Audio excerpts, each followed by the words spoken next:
السلام عليكم ورحمة الله وبركاته. الحمد لله رب العالمين، الصلاة والسلام على أشرف الأنبياء والمرسلين وعلى آله وأصحابه أجمعين. أما بعد، فيا أيها المسلمون اتقوا الله. قال الله تعالى في كتابه العزيز: يا أيها الذين آمنوا اتقوا الله حق تقاته ولا تموتن إلا وأنتم مسلمون ونشهد أن لا إله إلا الله ونشهد أن محمد رسول الله صلى الله عليه وسلم. فيا أيها المسلمون، hendaklah kita bersyukur kepada Allah di Jumat dan di penghujung bulan Zulqa'dah. Akan tiba dan datang waktunya bertemunya induk segala ibadah. Utama sekali adalah Arafah, kemudian Aidul Adha, menyembelih, dan mereka yang melaksanakan perintah Allah yaitu haji. Begitu juga adanya takbir.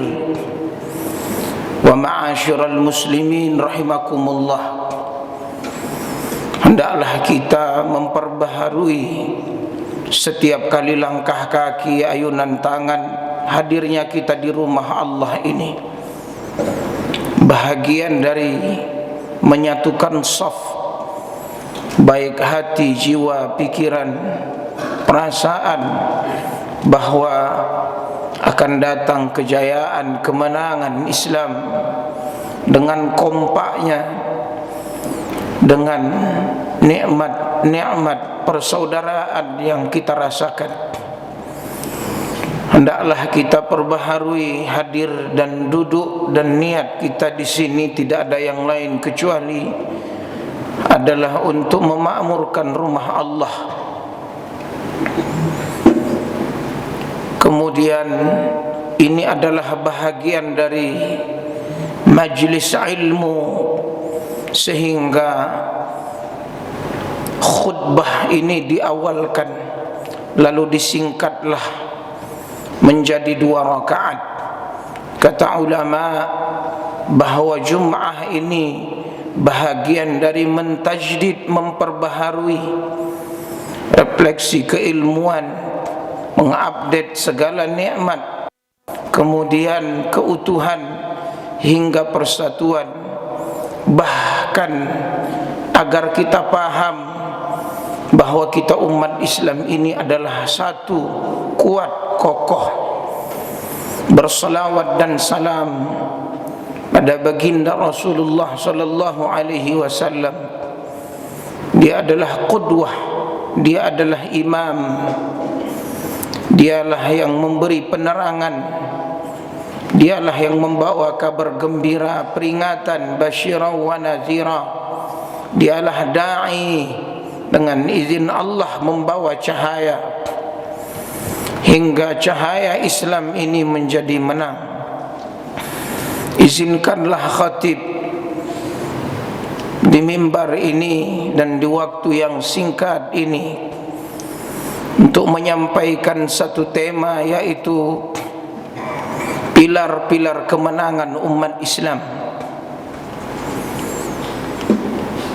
Di antara prinsip dan modal utama umat ini adalah Allah membekali kita syariat.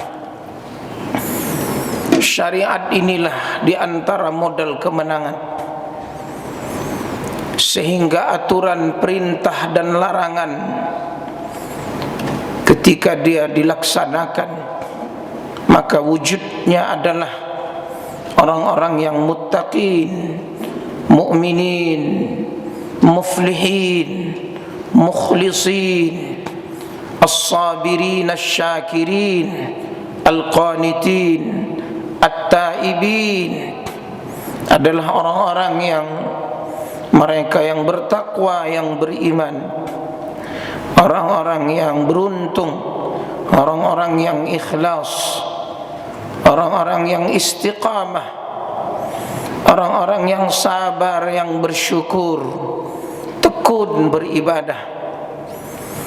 Mereka adalah orang-orang yang gemar beristighfar, dan sarananya adalah ada salat setelah dia bersyahadah, ada puasa, ada zakah, ada haji, dan segala bentuk kebaikan-kebaikan mau yang mahdah maupun yang ghairu mahdah. Wa ma'asyiral muslimin rahimakumullah, di antara nikmat yang Allah berikan juga adalah agar segala apa yang kita persembahkan dari perintah-perintah Allah ini adalah sehingga kita bisa beribadah, tunduk, patuh, dan inilah yang mendatangkan kebahagiaan kepada setiap orang, baik secara individu, keluarga, masyarakat, hingga negeri-negeri itu diberkahi oleh Allah Subhanahu wa ta'ala. Wa ma'asyiral muslimin rahimakumullah, Islam ini adalah agama yang sempurna, syamil mutakamil. Dan Islam ini telah mengatur dari bangun tidur hingga dia ingin tidur, min qiyamihi ila niyamih, dan terbesar hingga urusan pribadi kepada urusan umat. Dan nikmat yang terbesar yang Allah berikan juga adalah hadirnya pemimpin yang baik, yang saleh, yang mencintai Allah, Rasul dan agamanya, dan menegakkan agamanya. Pilar-pilar kemenangan Islam adalah didahului dengan berita yang menyentuh kita ketika itu umat Islam, sejak nabi-nabi hingga ditutup khataman nabiyyin, yaitu Rasulullah. Dan kemenangan Islam bukanlah yang hari ini digambarkan seolah-olah hanya menangnya di dalam kerdus, banyaknya hitung-menghitung. Dalam Islam kata Allah, allazina immakkannahum fil ard aqamus shalah wa atauz zakah wa amaru bil ma'ruf wa nahaw 'anil munkar walillahi 'aqibatul umur. Ketika salat bisa ditegakkan, ketika umat jaya dan sejahtera, lalu mereka bisa mengeluarkan zakat, menyeru yang ma'ruf, mencegah yang mungkar. Sehingga kata ulama, sebelum segala sesuatunya yang ada pada prinsip kemenangan itu adalah mereka punya obsesi, gagasan bahwa Islam ini akan menang. Sekalipun ujiannya, kata Allah, wa izzaghatil absar izja'ukum min fawqikum wa min asfala minkum. Ujian itu datang di perang Ahzab, dari atas dan dari bawah. Hanya menanti 6 hari 10.000 musuh akan datang. Allah gambarkan Ahzab, seluruh pemuka-pemuka kaum menyeru bawahannya. Komunitas-komunitas kaum musyrikin berkumpul. Lalu dikumpulkanlah dengan jumlah kurang lebih 10.000. Maka dikumpulkanlah sahabat oleh Rasulullah. Diterimalah ide gagasan dari Salman Al-Farisi untuk menggali parit separuh Madinah. Maka kata Allah, wa izzaghatil absar, mata terbelalak, wa balaghatil qulubul hanajir, nafas pun sesak hingga sampai ke tenggorokan, wa tazunnuna billahi zununa, dan banyak telah menyangka sangkaan yang tidak baik kepada Allah. Hunalika batuliyal mu'minun, disitulah ujian yang dahsyat. Wa zulzilu zilzalan syadida, jiwa mereka digoncang dengan goncangan-goncangan yang dahsyat. Pikiran berkecamuk, kondisi tidak menentu. Adakah Rasulullah menyerah? Jika dibaca kisah Nabi Yusuf, dibaca kisah Nabi Musa, Nabi Ibrahim, Nabi Lut, Nabi Saleh, apakah mereka menyerah?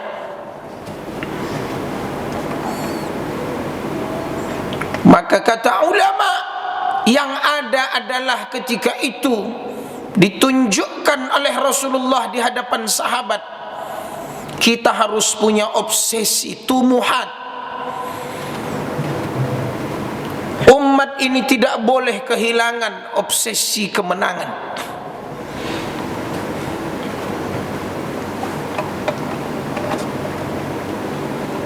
Banyak hanya menonton, bahkan ada yang mencibir, sudahlah, nanti juga pasti kalah. Pekerjaan Anda, uang Anda, waktu Anda akan sia-sia.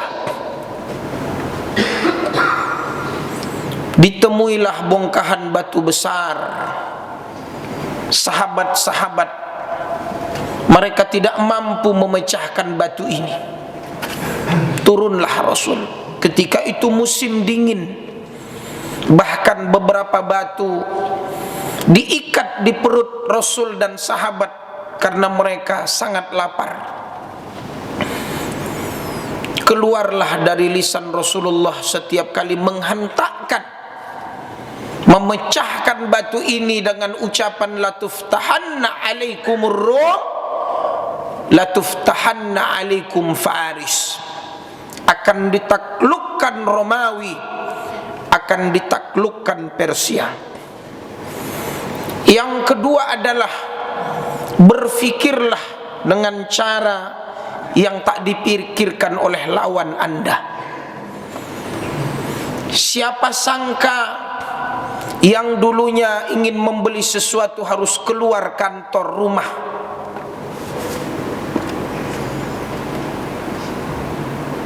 memesan, mencegat oplet, lalu menuju tempat yang dituju, dicari, dibeli, dibawa pulang, lalu disantap. Siapa sangka ada yang berpikir mungkin kantornya entah di mana, mungkin mereka punya karyawan hanya seberapa, tapi siapa sangka mereka berpikir cerdas.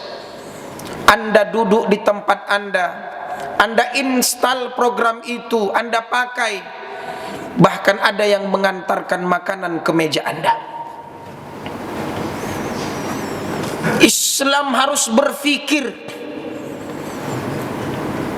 kita harus menuntaskan yang belum dipikirkan oleh lawan-lawan, yang belum dipikirkan di luar Anda. Itulah kemenangan.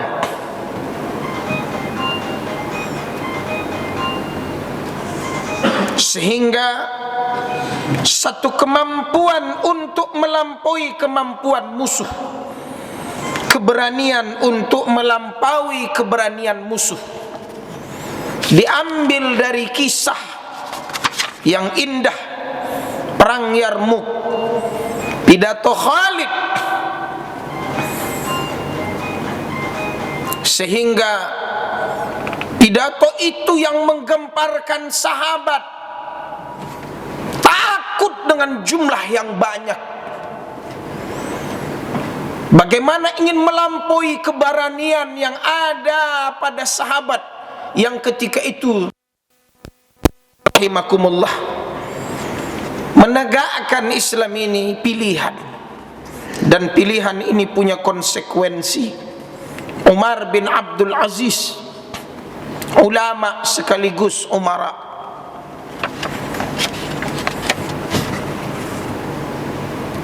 apa yang dia lakukan dari 3 prinsip kemenangan ini?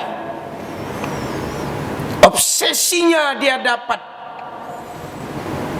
Dia berpikir di luar berpikirnya bahkan orang-orang yang menjabat sebelum dia. Mindset menangnya dia dapat.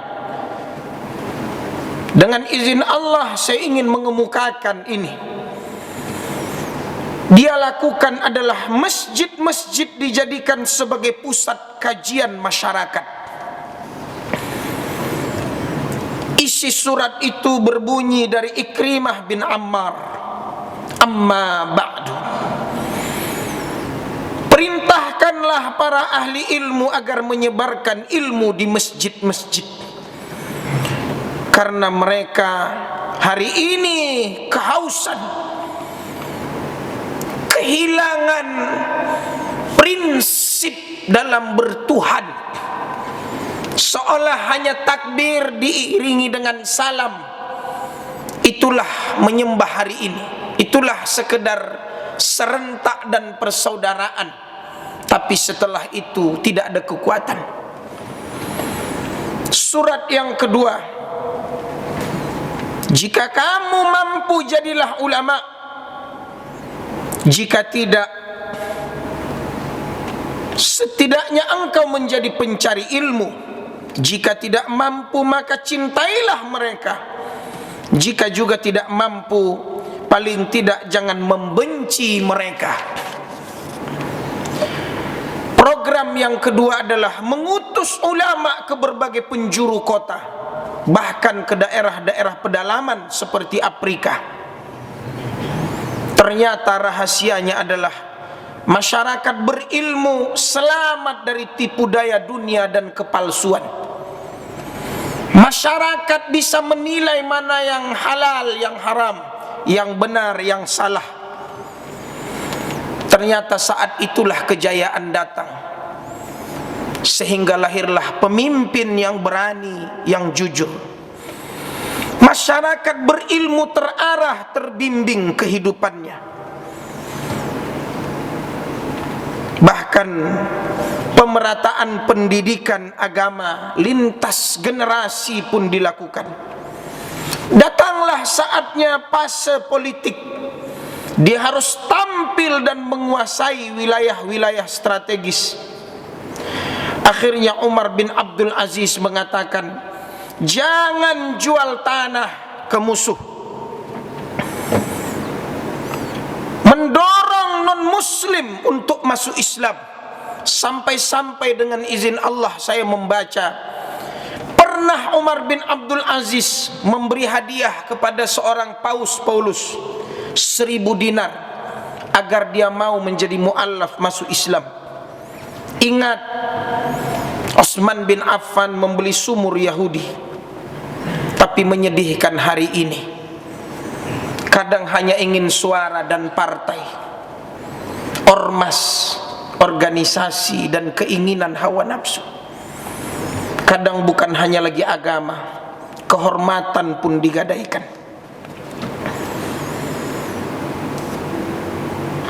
Ada 3 rabbaniyatul manhaj, rabbaniyatul da'i, dan rabbaniyatul hadaf. Inilah yang dilakukan Umar bin Abdul Aziz. Yang terakhir adalah pilar kemenangan itu mewaspadai makar dan pengkhianatan. Apa kata ulama? tentang Ali Imran 118 hingga 120. Terkadang umat Islam ini dimanfaatkan kebaikannya, pemaafnya, silaturahimnya, husnuzonnya.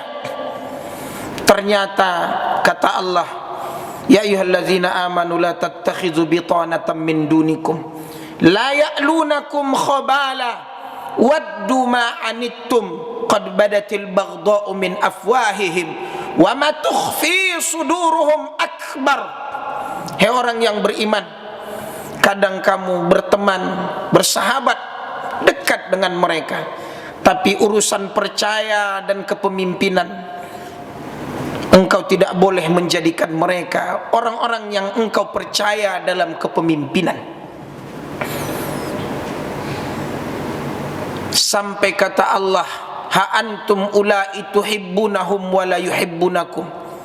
Hei kamu, kata Allah, kamu senang sekali dengan mereka, menyukai mereka, padahal mereka tidak menyukaimu, mereka tidak mencintaimu. Bahkan kata Allah, akan nampak kebencian mereka, mereka menyusahkanmu, pada akhirnya menghabisimu. Dimanfaatkannya sikap prasangka baik. Inilah yang berlaku dari dekade ke dekade. Tapi pada akhirnya suara Anda, kebaikan-kebaikan Anda pun hilang seketika. Tergiur dengan maghnam wal jah, harta dan kedudukan, tapi menggadaikan agama, sehingga dibuat skenario menyelamatkan rumah ketika terjepit. Wa yauma Hunain, ketika di lorong-lorong itu Anda tidak lagi bicara agama, tapi Anda bicara rumah Anda, daripada tidak ada yang dapat sama sekali, sehingga berkaki 5, berwajah 10. Inilah yang terjadi di zaman ini.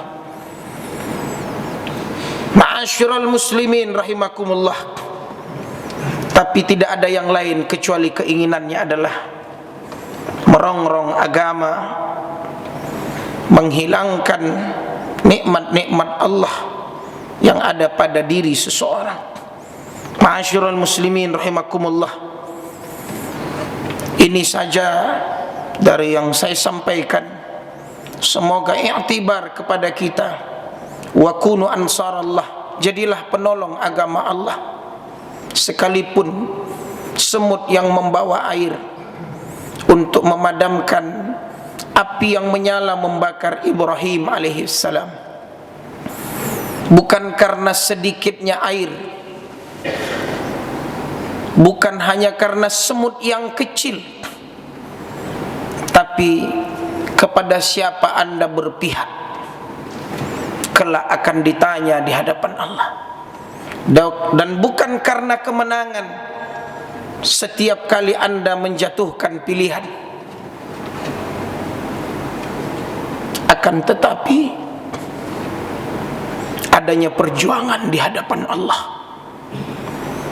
Lebih baik engkau kalah dalam kesungguhan, gesit, sekalipun roboh, ketimbang kalah tapi konyol hanya karena menonton, apalagi mencibir. Barakallahu li wa lakum fil Qur'anil azim. Nafa'ani wa iyyakum bima fihi minal ayati waz zikril hakim.